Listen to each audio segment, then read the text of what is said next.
لقد جاءكم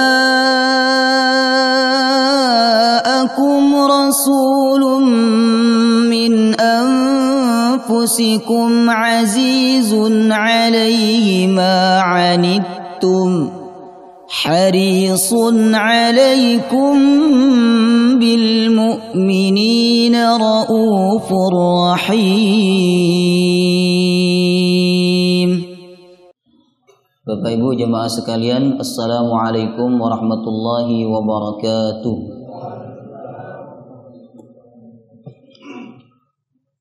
Alhamdulillah, kita bersyukur kepada Allah Subhanahu wa ta'ala dengan syukur yang tidak terhingga, karena pagi hari ini Allah kembali memudahkan kita untuk hadir dalam satu majelis yang mulia, dalam satu perkumpulan yang mulia, yakni majelis ilmu. Bapak Ibu, mari kita ingat kembali pesan Allah dan Rasulullah SAW terkait dengan majelis ilmu.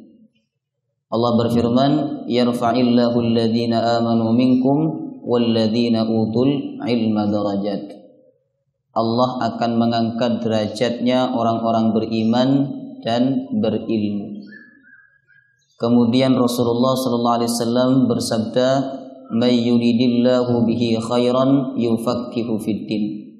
Siapa yang dikehendaki oleh Allah untuk mendapatkan kebaikan, maka Allah akan pahamkan dia dengan ilmu agama. Maka jemaah sekalian, saya dan panjenengan semua berharap kemuliaan-kemuliaan yang Allah telah jelaskan dalam Al-Quran dan Rasulullah telah sampaikan kepada kita semua, semoga kita bisa dapatkan pagi hari ini. Amin ya rabbal alamin. Jemaah sekalian rahimakumullah, pagi hari ini kita akan melanjutkan kajian yang sangat penting dalam kurikulum pendidikan Islam, yakni sirah Nabi Muhammad SAW. Sirah perjalanan hidup sosok manusia yang paling kita cintai, sosok manusia yang paling kita agungkan. Rasulullah SAW bersabda, tidaklah sempurna iman seseorang kecuali dia mencintai saya, kata Nabi, melebihi dia mencintai dirinya dan saudara-saudaranya. Maka kita berharap dengan kajian ini kecintaan kita kepada Rasulullah SAW semakin bertambah. Amin ya rabbal alamin. Jamaah sekalian, pada pertemuan sebelumnya kita telah membahas beberapa poin. Pertama, tentang rahasia dipilihnya Jazirah Arab sebagai tempat diutusnya Rasulullah SAW.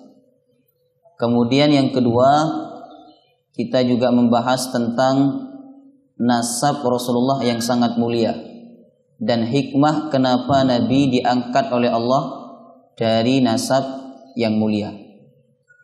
Kemudian yang ketiga, kita juga membahas tentang ayah dan ibunda Rasulullah Sallallahu Alaihi Wasallam. Maka untuk pertemuan pagi hari ini kita akan masuk pada pembahasan kelahiran Nabi Muhammad Sallallahu Alaihi Wasallam. Inilah rahmat terbesar pertama yang Allah turunkan ke dunia ini. Dengan rahmat ini jemaah sekalian, kegelapan menjadi terang, kezaliman menjadi sirna. Inilah sosok yang disematkan kepadanya sifat Raufur Rahim oleh Allah Subhanahu wa ta'ala. Tidak ada manusia yang disematkan sifat Ar-Rauf dan Ar-Rahim kecuali baginda Muhammad sallallahu alaihi wasallam. Sebagaimana firman Allah, laqad ja'akum rasulun min anfusikum azizun alaihi ma anittum harisun alaikum bil mu'minina raufur rahim. Telah datang kepada kalian semua seorang rasul aziz min anfusikum, dari kalangan kalian, dari kalangan manusia, bukan dari kalangan malaikat atau jin. Azizun alaihi ma'anittum, dia merasa berat terhadap apa yang menimpa kalian wahai orang-orang beriman. Harisun alaikum, sangat peduli kepada kalian wahai orang-orang beriman. Bil mu'minina raufur rahim, dan dia sangat santun dan sangat sayang kepada orang-orang beriman. Jemaah sekalian rahimakumullah, sebelum kita membahas tentang kelahiran Nabi Muhammad SAW, terlebih dahulu kita perlu ketahui tentang peristiwa Irhas dan bisyarat menjelang lahirnya Rasulullah SAW. Irhas adalah peristiwa luar biasa, peristiwa di luar nalar manusia yang terjadi menjelang lahirnya Rasulullah. Sedangkan bisyarat dari kata bushrun artinya kabar gembira. Pertama adalah Irhas, peristiwa luar biasa yang terjadi menjelang lahirnya Rasulullah SAW, yaitu peristiwa hancurnya pasukan Abraha, peristiwa binasanya pasukan Abraha. Ini terjadi 50 hari sebelum Rasulullah SAW lahir. Inilah kejadian yang luar biasa dan yang paling luar biasa dalam sejarah kota Mekah, sehingga kejadian ini dijadikan sebagai nama tahun oleh orang-orang Mekah. Maka nanti di belakang kita akan mengetahui bahwa Nabi itu lahir tahun apa namanya? Tahun gajah. Itu yang dijadikan patokan oleh mereka adalah pasukan Abraha yang saat itu mereka menggunakan tunggangan gajah. Ini peristiwa yang paling besar dalam sejarah kota Mekah. Kalau di Indonesia kira-kira peristiwa mengenaskan yang paling besar nopo? Tsunami ya, yang pernah terjadi di Aceh tahun 2004. Jemaah sekalian, peristiwa ini diabadikan oleh Allah Subhanahu wa taala dalam Quran surah Al-Fil. Allah berfirman, "Alam tara kaifa fa'ala rabbuka bi ashabil fil?" Tidakkah engkau melihat bagaimana Allah memperlakukan tentara-tentara bergajah, yakni pasukan Abraha. Sebenarnya Raja Abraha ini jemaah sekalian awalnya adalah seorang panglima dari Raja An-Najasyi. Sebelum Raja Abraha berkuasa di Yaman, ada seorang raja yang berkuasa namanya Raja Himyar, atau dia lebih dikenal dengan julukan Dzunwas. Raja Himyar raja yang sangat kejam terhadap orang-orang yang beragama Nasrani, yang beragama dengan agamanya Nabi Isa alaihissalam. Maka seluruh rakyatnya yang beragama Nasrani akan dia bunuh. Maka suatu waktu Raja Himyar memerintahkan kepada pasukannya untuk membuat parit. Lalu parit itu diisi dengan api. Kemudian rakyatnya yang beragama Nasrani dipanggil semua dan mereka diberikan dua pilihan. Masuk ke dalam parit atau meninggalkan agama Nasraninya. Meninggalkan agama Nabi Isa alaihissalam. Maka mayoritas mereka memilih untuk tetap memegang agama Nabi Isa alaihissalam. Maka seluruh orang-orang yang berkomitmen terhadap agamanya didorong masuk ke dalam parit. Nah, peristiwa ini diabadikan oleh Allah dalam Quran surah Al-Buruj. Allah berfirman, "Qutila ashabul ukhdud." Allah membinasakan para pembuat parit dan orang-orang yang terlibat di dalamnya. Baik. Dari sekian banyak yang dimasukkan ke dalam parit oleh Raja Himyar, hanya ada satu orang yang selamat. Namanya Daus.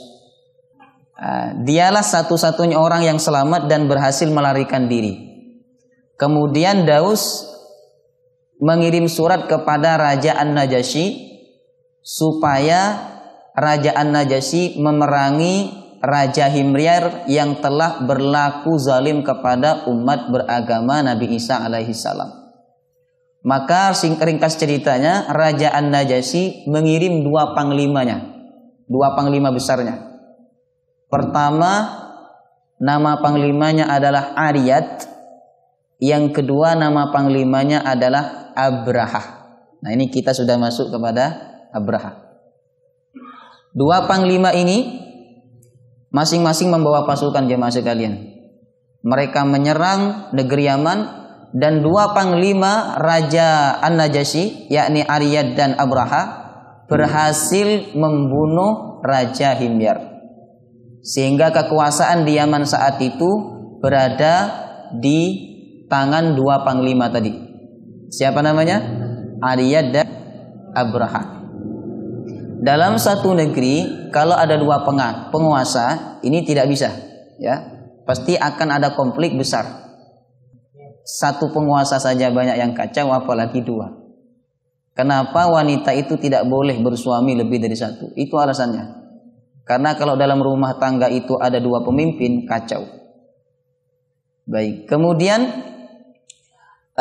mereka berdua berkata, Ariyad dan Abraha. Ariyad berkata kepada Abraha, wahai Abraha, saya yang lebih berhak untuk menjadi pemimpin di negeri Yaman ini. Kata Abraha, tidak, saya yang lebih berhak.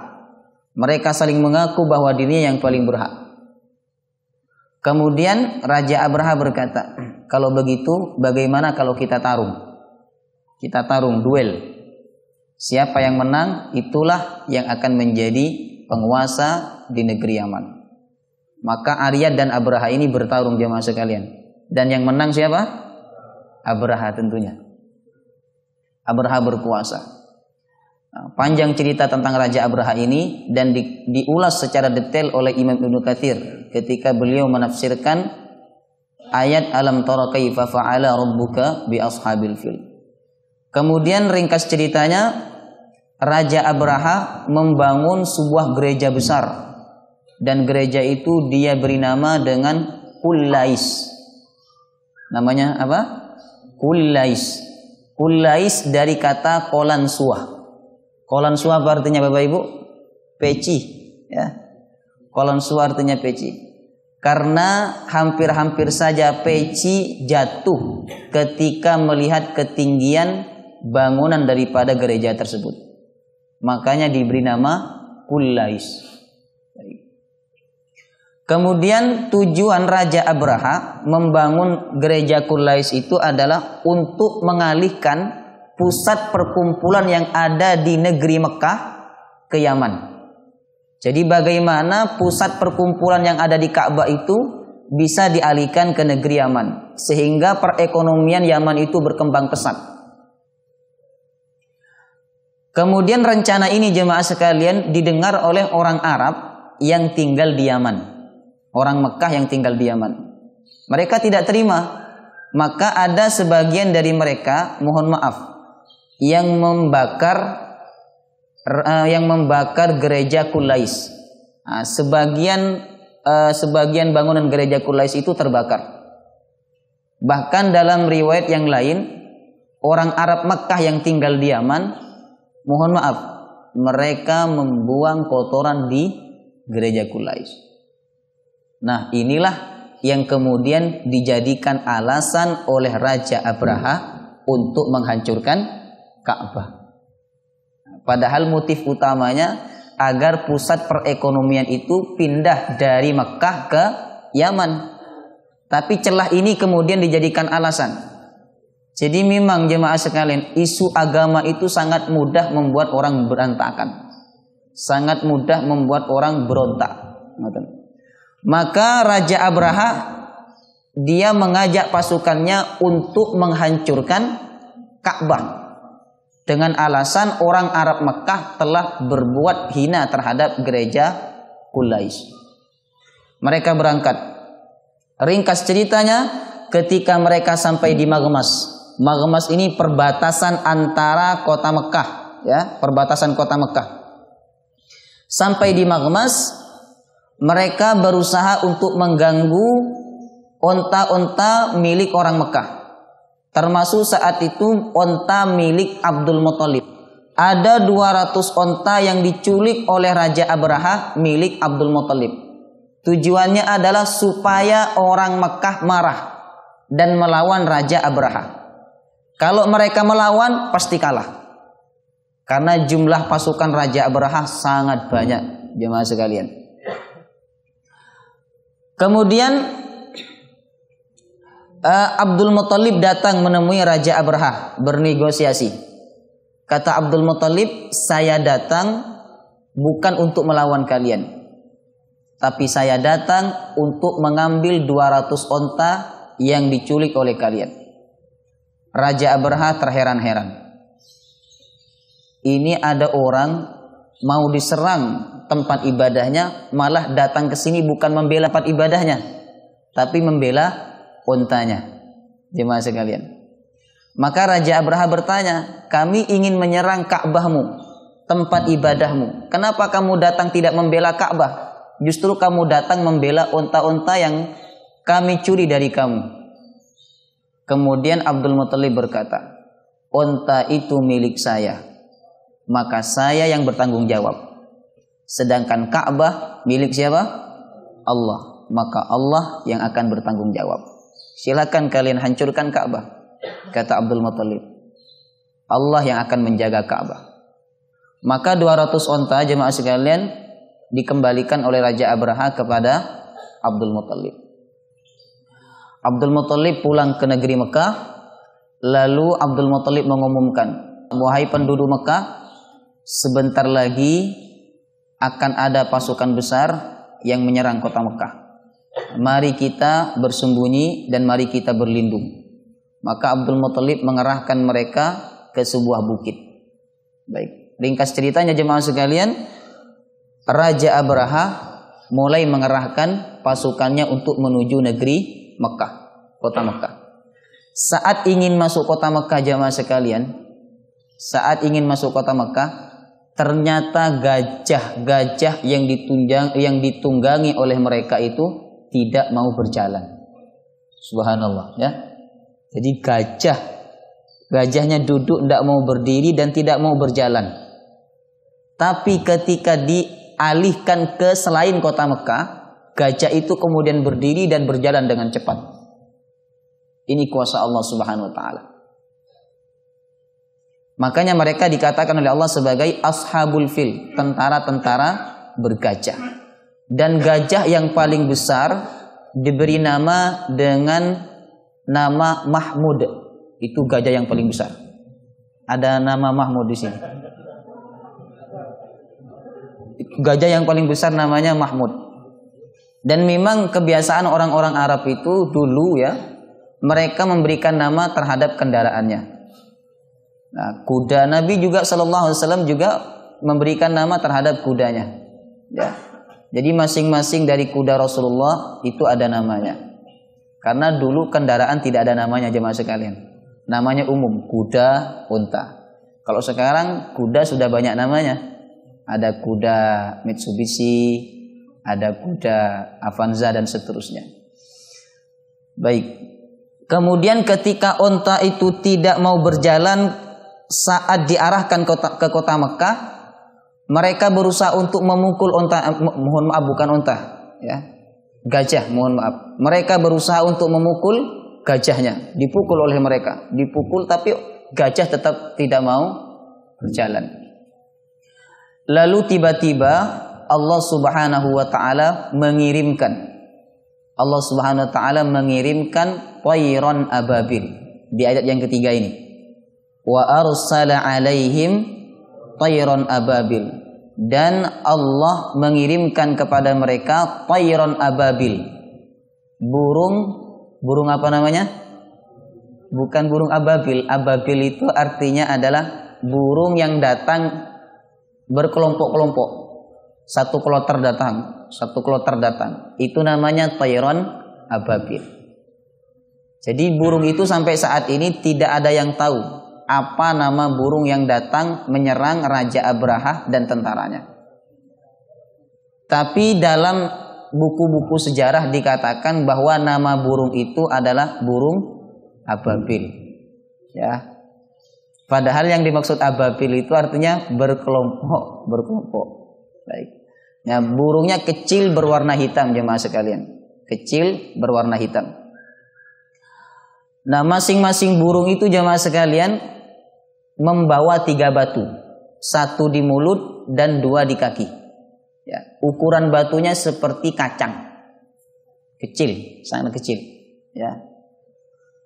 Kemudian tarmihim bihijaratin min sijil.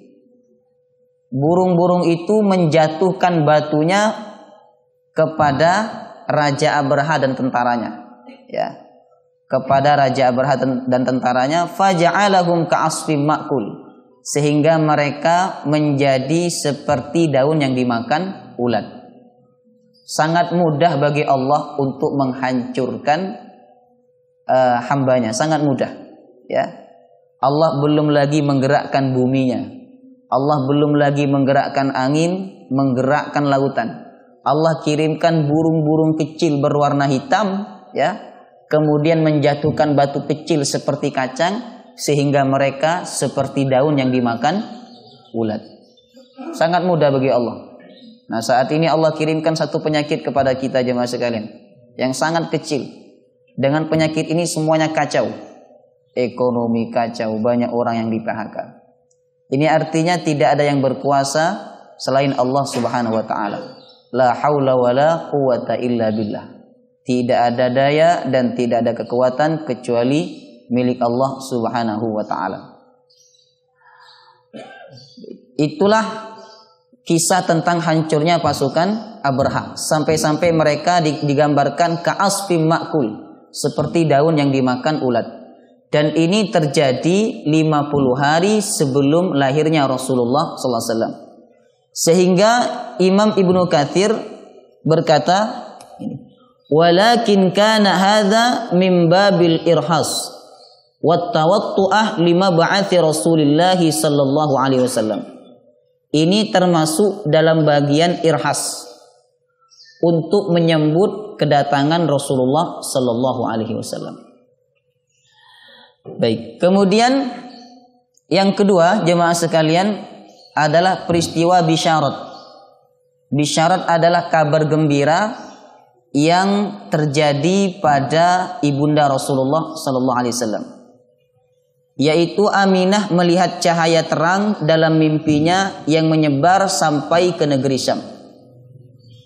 Ini diriwayatkan dalam hadis Imam Ahmad dan Imam Al-Hakim dan disahihkan oleh Imam Albani, Syekh Albani. Ada seorang sahabat namanya Abu Umamah. Dia bertanya kepada Rasulullah, "Ya Nabi Allah, ma kana awwalu bada'i amrik?" Apa yang mula-mulanya terjadi kepada engkau? Kata Rasulullah, "Na'am, ana da'watu Abi Ibrahim." Saya ini berkah dari doa kakekku Nabi Ibrahim. Nabi Ibrahim pernah berdoa kepada Allah, Rabbi habli minas salihin. Ya Allah, anugerahkan kepadaku keturunan yang saleh-saleh. Salah satu keturunan Nabi Ibrahim adalah Nabi Muhammad sallallahu alaihi wasallam. Maka jemaah sekalian, jangan lupa kita untuk membaca doa ini. Doa ini diabadikan oleh Allah dalam Quran. Rabbi habli minas salihin. Ya Allah, anugerahkan kepadaku keturunan yang saleh.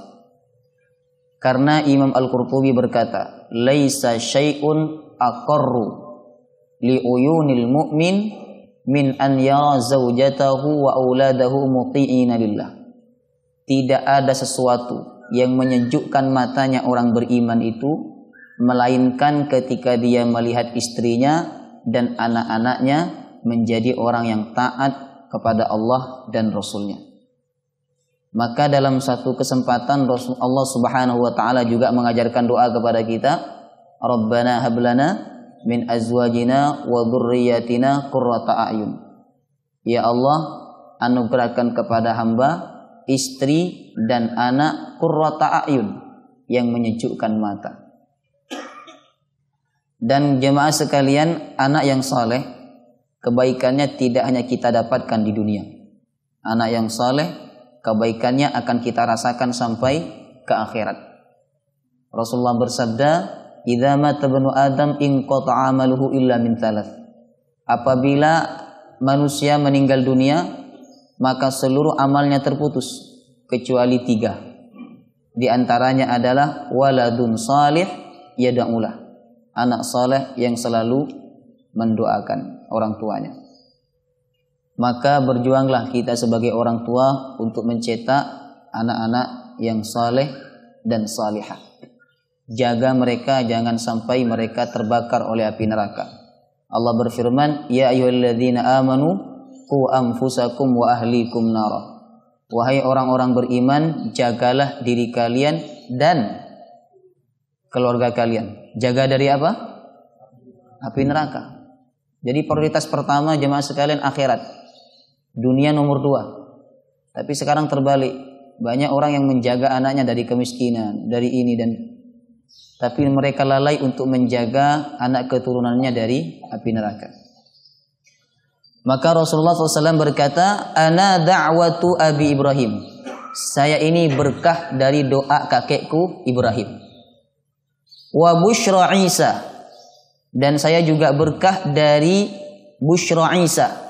Kabar gembira yang disampaikan oleh Isa kepada kaumnya. Wa ra'at ummi hina hamalat bi. Dan ibuku ketika sedang mengandungku, kata Rasulullah, dia bermimpi. Dan dia melihat dalam mimpinya, kharaja minha nurun adha'a laha qusur asy-syam. Ada cahaya yang keluar dari rahimnya, kemudian cahaya itu menyebar sampai ke negeri Syam. Inilah bisyarat, kabar gembira sebelum lahirnya Rasulullah SAW. Jadi jemaah sekalian, tidak semua mimpi itu bunga tidur. Tapi ada beberapa mimpi yang itu bisa jadi sebagai kabar gembira dari Allah Subhanahu wa taala. Terutama mimpi yang dialami oleh seorang ibu tentang anaknya. Karena dalam hadis dikatakan mimpi itu ada 3 macam. Ar-ru'ya thalath, kata Rasulullah. Mimpi ada 3 macam. Yang pertama adalah hadithun nafsi, bisikan jiwa. Yang dimaksud mimpi bisikan jiwa itu adalah sebelum tidur kita memikirkan sesuatu lalu terbawa di dalam mimpi. Itu namanya hadithun nafsi. Misal sebelum tidur memikirkan pekerjaan. Sampai-sampai ketika tidur kita sedang bekerja dan seterusnya. Itu dalam bahasa hadisnya disebut dengan hadithun nafsi, kisah jiwa. Misalnya sebelum tidur pengen rekreasi, ya, tapi tidak kesampaian karena corona, ya. Maka ketika tidur dia bermimpi datang ke tempat rekreasi. Itu disebut dalam bahasa hadisnya dengan hadithun nafsi, cerita jiwa. Kemudian yang kedua, takhwifus syaitan. Mimpi yang ditakut-takuti oleh setan. Mimpi yang ditakut-takuti oleh setan. Misal mimpi dikejar ular. Pak Anto pernah enggak mimpi dikejar ular? Kalau kata orang Jawa, mimpi dikejar ular itu berarti dikejar masalah. Ada yang menafsirkan dikejar wanita. Nah, itu sebenarnya dalam bahasa hadisnya adalah takhwifus syaitan. Mimpi karena ditakut-takuti oleh setan. Misalnya ada seorang sahabat datang ke Rasulullah. Dia menceritakan mimpi buruknya. Ya Rasulullah, tadi malam saya bermimpi. Mimpinya kepala saya dipenggal. Lalu menggelinding, setelah itu saya mengejarnya. Kan aneh mimpinya ini. Ya. Kepalanya dipenggal, menggelinding, lalu dikejar. Apa kata Rasulullah? La tuhaddithin nas bitala'ubi syaitan fi manamik. Jangan kau ceritakan tentang permainan setan di dalam mimpimu. Jangan kau ceritakan kepada orang lain. Nah, ini berarti Bapak Ibu, mimpi buruk itu tidak boleh diceritakan sekalipun kepada suami. Jangan diceritakan. Karena itu bisa mengganggu akidah kita. Bisa mengganggu tauhid kita kepada Allah Subhanahu wa taala. Salah satu adab ketika kita mimpi buruk itu selain tidak menceritakannya adalah kita berludah 3 kali ke sebelah kiri. 3 kali. Tapi bukan di kamar tidur. Berludahnya di kamar mandi atau di luar. 3 kali. Untuk menunjukkan bahwa kita menghinakan permainan setan dalam mimpi kita. Kemudian mimpi yang ketiga, busyra minallah, kabar gembira dari Allah Subhanahu wa taala. Untuk yang pertama dan yang kedua, ya, tentang bisikan hati dan permainan setan, biasanya mimpi ini tidak runtut.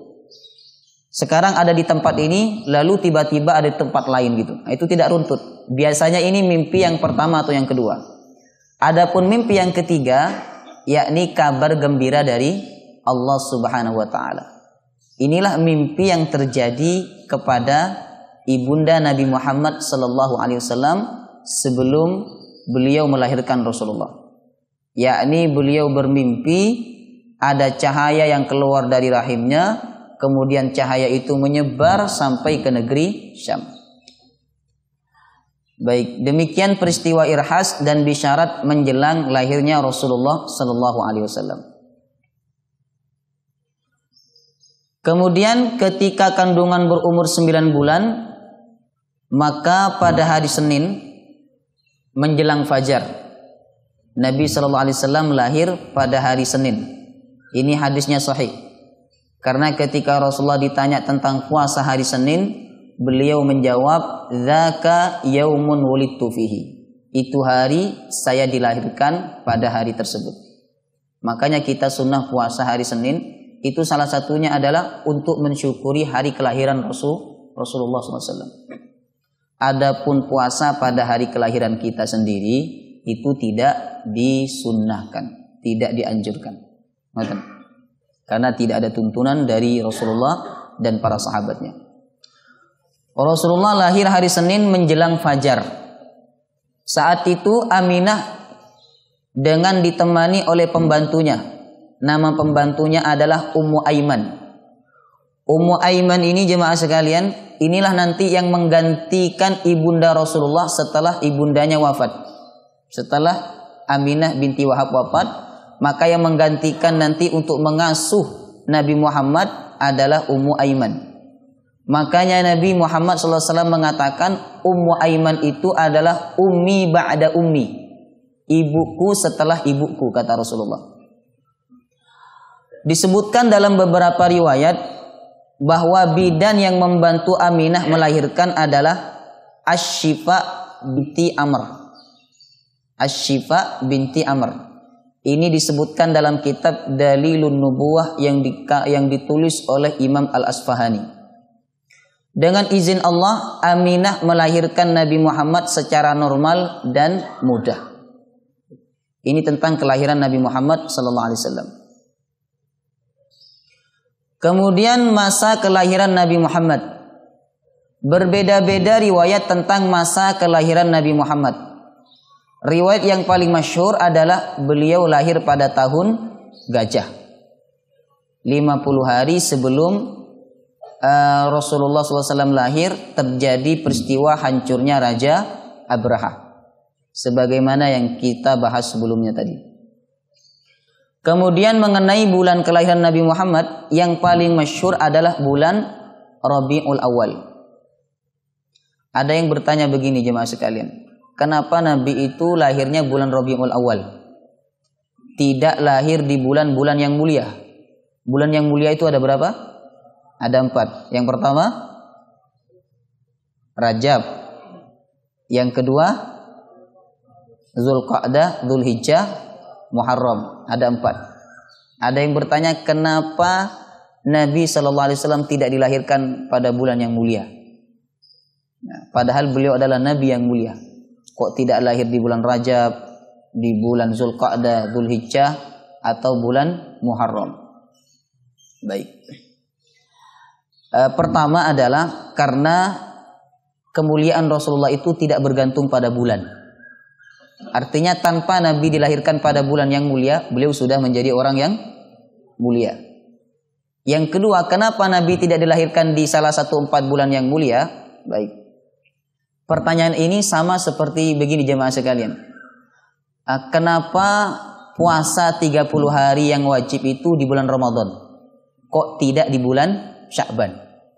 Karena kalau puasanya di bulan Sya'ban, kamu juga akan bertanya kenapa tidak di bulan Ramadan. Paham tidak?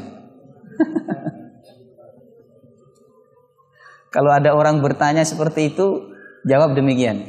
Ada orang bertanya begini, kenapa sholat duhur itu 4 rakaat? Karena kalau 5 rakaat kamu akan bertanya kenapa 5 rakaat. Jadi ada banyak sesuatu pertanyaan jemaah sekalian yang tidak perlu kita jawab kenapa demikian.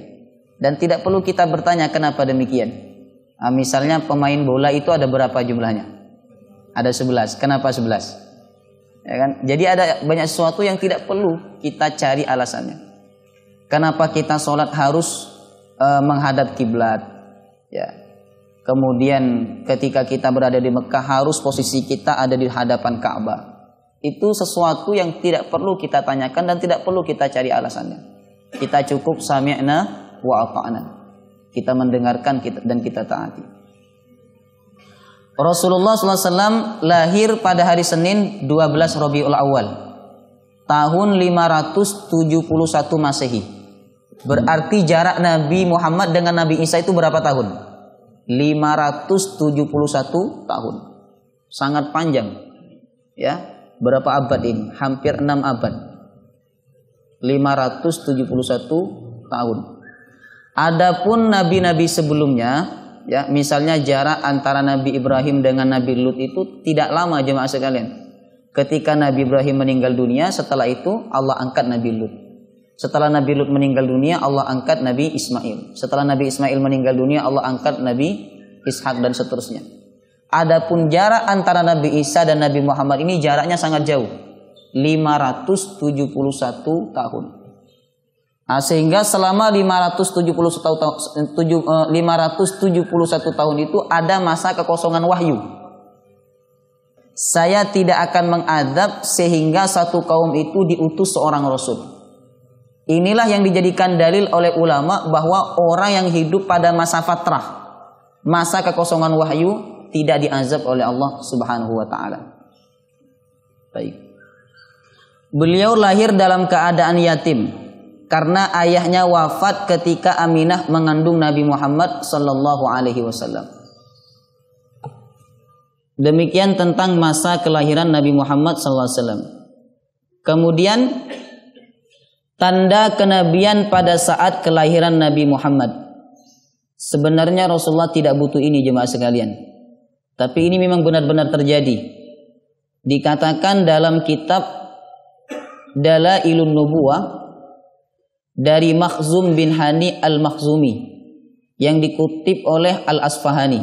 Nanti bisa dicek dalam kitab Dalailun Nubuwah. Dalil-dalil tentang kenabian Rasulullah SAW. Yang pertama adalah berguncangnya istana Kisra, sehingga guncangan itu menyebabkan 14 ruangan runtuh. Ini yang pertama. Yang kedua, padamnya api yang tidak padam selama 1000 tahun. Di Persia ada api yang disembah oleh orang-orang Majusi. Api itu walaupun ada cuaca yang sangat mengenaskan, misalnya angin yang sangat kencang, tapi api itu tidak pernah padam selama 1000 tahun. Lalu ketika Rasulullah SAW lahir, api tersebut padam dengan izin Allah. Kemudian mengeringnya air danau sawah. Ini juga ada di Persia jemaah sekalian.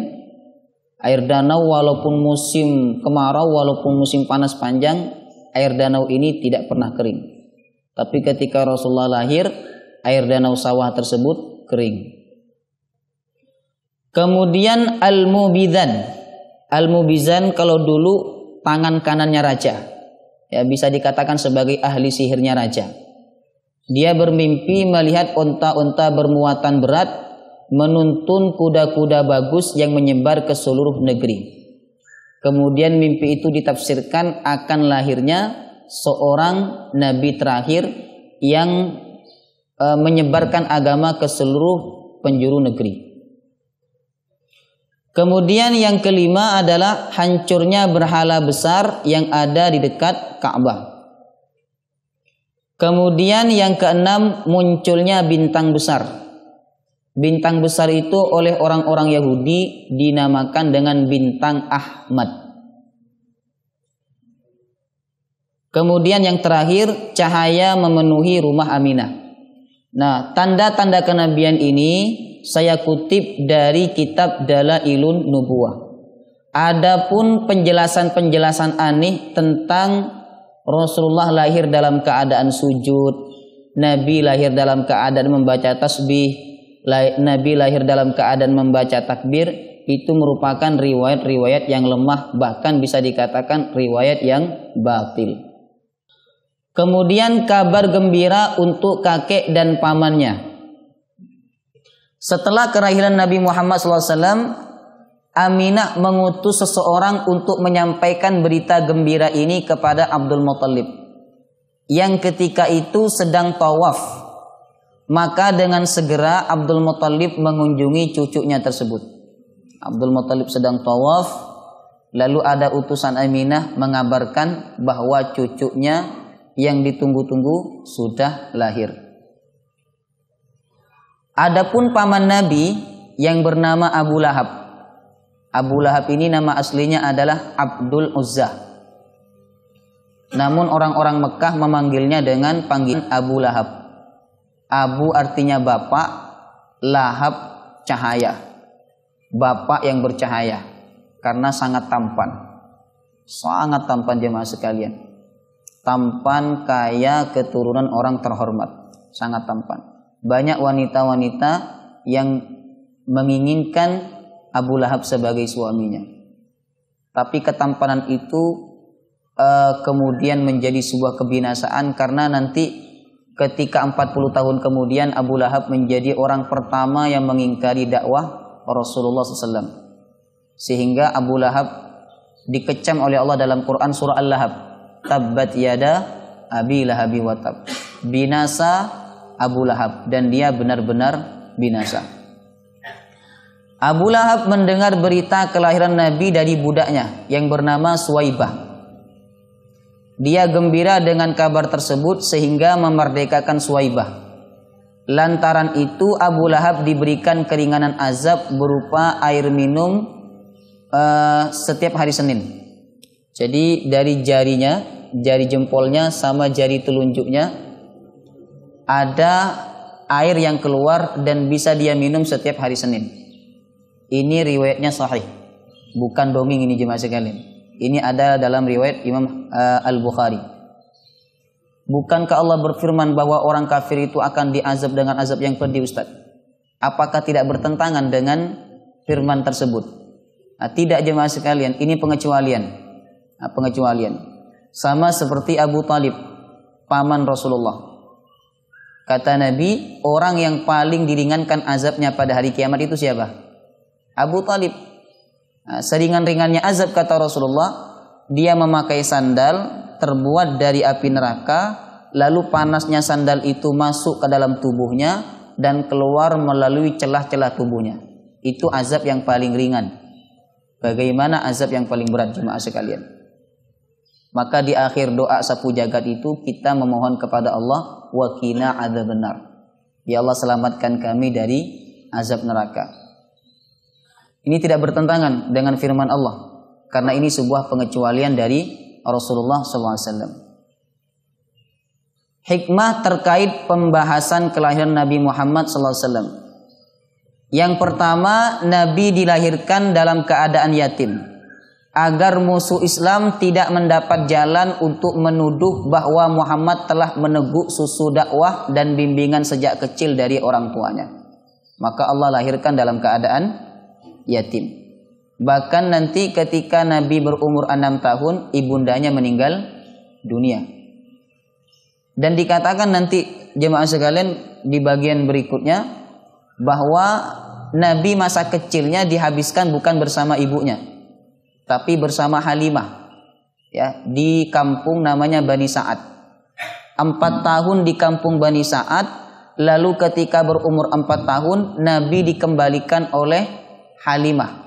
Ketika berumur 6 tahun, ibunya wafat. Berarti Aminah bersama Rasulullah itu berapa tahun?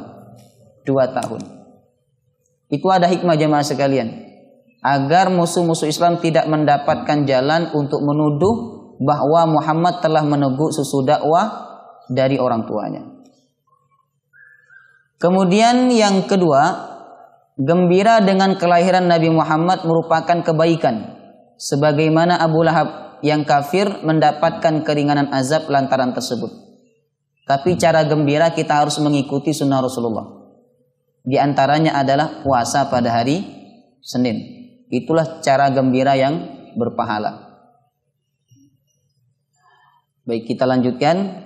Kita masuk pada bagian khitan, akikah, dan pemberian nama. Ya. Para ulama berbeda pendapat. Sebagian berpendapat mengatakan bahwa beliau lahir dalam keadaan telah dikhitan. Ini pendapatnya lemah.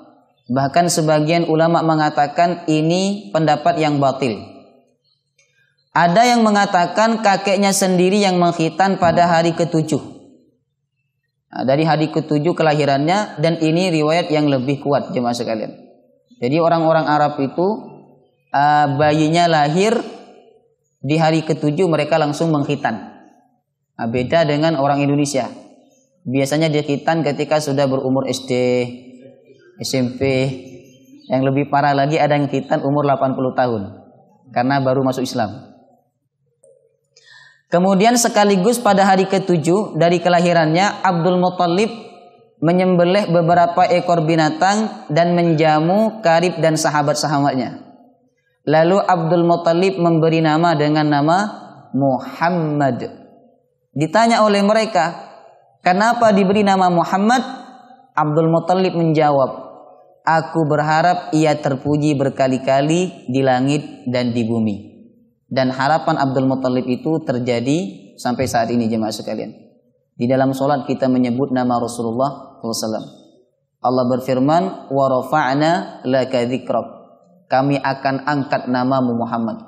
Dan banyak orang yang menyebut namamu. Baik.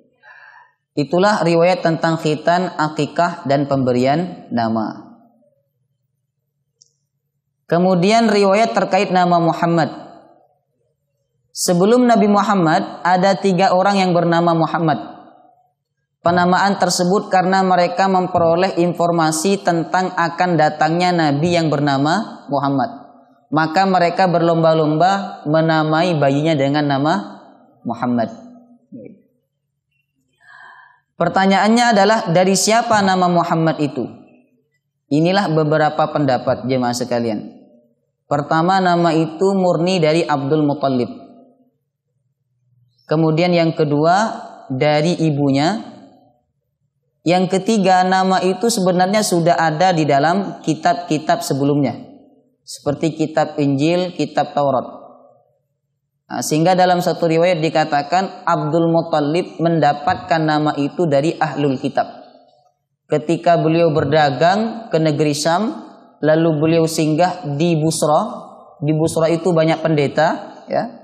Nah, di situ pendeta mengabarkan bahwa di Mekah akan lahir seorang nabi terakhir yang bernama Muhammad.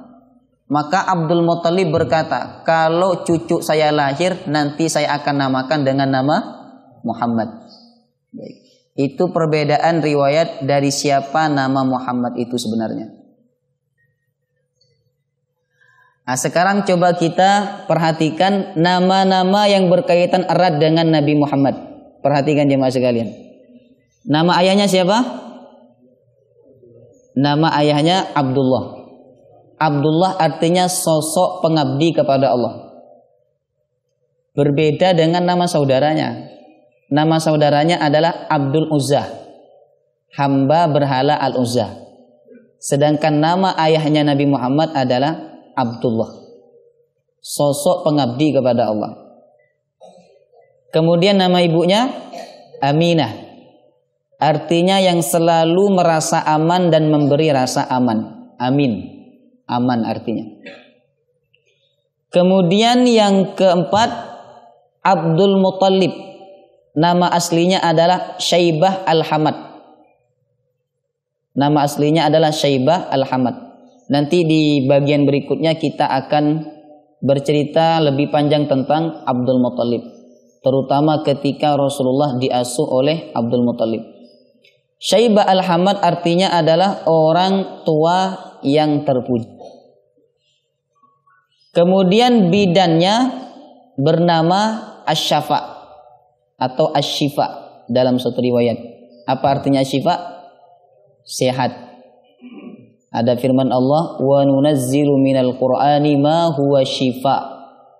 Kami turunkan Al-Qur'an sebagai obat lil mu'minin, bagi orang-orang beriman. Jadi Asy-Syafa artinya sehat dan sempurna. Kemudian ibu susunya Nabi Muhammad bernama Halimah. Apa artinya Halimah? Wanita yang lapang dada. Jadi jemaah sekalian, nama-nama ini bukanlah kebetulan, tapi ini memang rencana dari Allah Subhanahu wa ta'ala. Nah, sekarang kita masuk pada bagian yang terakhir dalam pembahasan kita pagi hari ini, tentang hikmah khitan, akikah, dan pemberian nama. Yang pertama adalah khitan merupakan syariat bermula dari Nabi Ibrahim. Dalam satu riwayat hadis dikatakan Nabi Ibrahim berkhitan ketika umurnya 80 tahun. Umur 80 tahun baru khitan. Nah, sebelum Nabi Ibrahim, dari Nabi Adam ya sampai Nabi Saleh ya, itu tidak ada orang yang berkhitan. Karena syariat khitan ini baru ada ketika zamannya Nabi Ibrahim. Dan masih dipraktekkan dan menjadi tradisi di Arab saat itu. Nah, di Arab karena mereka masih terpengaruh oleh agama Nabi Ibrahim yang sempat disebarkan di negeri Arab. Kemudian menjadi sebuah syariat bagi umat Nabi Muhammad sallallahu alaihi wasallam. Maka Nabi SAW bersabda dalam hadisnya, al-fitratu khamsun. Kebersihan itu ada 5. Ini hadisnya sahih, bisa dicek dalam kitab Umdatul Ahkam. Al-fitratu khamsun. Kebersihan fitrah itu ada 5. Yang pertama al-khitan, khitan, sunat. Kemudian yang kedua, mohon maaf jamaah sekalian, mohon maaf, al-istihdad, membersihkan, mohon maaf, bulu kemaluan. Yang ketiga adalah natful ibad, ya, mencukur ini kumis. Sunnah hukumnya mencukur kumis. Orang Arab itu yang dirawat jenggotnya, kumisnya dihilangkan. Orang Indonesia kebalik, yang dirawat kumisnya, yang dicukur jenggotnya. Kemudian yang ketiga, yang keempat, qasrus syarib. Qasrus syarib itu membersihkan bulu ketiak, sunnah hukumnya. Nah, terutama yang bagi laki-laki ini ya, sunnah hukumnya. Jangan sampai istrinya takut gara-gara tidak dibersihkan. Kemudian yang kelima, qalmul adfar, potong kuku, sunnah jemaah sekalian. Nah, sunnah itulah 5 kesucian dan kebersihan yang disebutkan oleh Rasulullah SAW. Kemudian yang kedua, akikah merupakan praktek orang terdahulu dan menjadi syariat bagi umat Nabi Muhammad SAW. Hanya saja prakteknya berbeda. Jadi ketika Abdul Muthalib mengakikahkan Rasulullah, dia menyembelih beberapa kambing, ya. Lalu darah kambing itu diusapkan ke keningnya Rasulullah. Begini. Itu tradisi jahiliyah. Nah, sebagian tempat ada yang seperti itu. Jadi sehabis nyembelih binatang akikahnya, diambillah sebagian darahnya lalu diusapkan kepada kening bayinya. Ada lagi yang aneh jemaah sekalian, dilempari dengan bunga. Katanya binatang itu binatang yang mulia, dia pengantin di surga katanya. Dilempari bunga. Ini ajaran yang batil, ya, ajaran yang batil.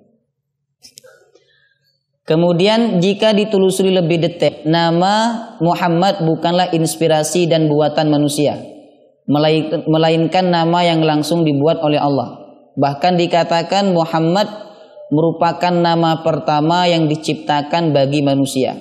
Sebagaimana keterangan dalam As-Suyuti disebutkan dalam kitab Al-Hawi Al-Fatawi.